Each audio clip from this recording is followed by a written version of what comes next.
Daniel Padilla malutog na nagmura sa birthday party niya. Apektado nga ba? Sakat din?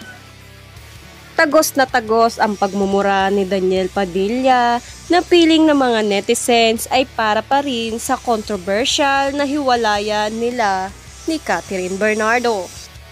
Hot topic ngayon ng mga marites sa social media ang viral video ni Daniel Padilla habang kumakanta sa kanyang birthday party kamakailan na naganap sa Batangas. Sa TikTok video na in-upload, may kita at maririnig nga si DJ na kinakanta ang kanyang favorite song na Hinahanap-hanap Kita ng River Maya. Base sa napanood na video, biglang nagsigawan at malutong na nagmura si DJ bahagi ng mga lyrics ng kanta. Maririnig sa background ang palakpakan at hiyawan ng mga taong dumalo sa kanyang birthday party.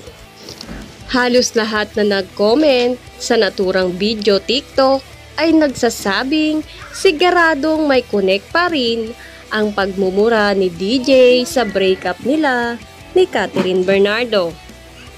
Ang piling ng mga netizens connected din ito sa mga chismis na nagkakamabutihan na raw si Catherine Bernardo at si Alden Richard. Naniniwala rin ang kanilang fans na sa muling pagsasama ng Kat din para sa part 2 ng Hello Love Goodbye ay mas mapapalapit sila sa isa't isa, lalo pat pareho na silang single.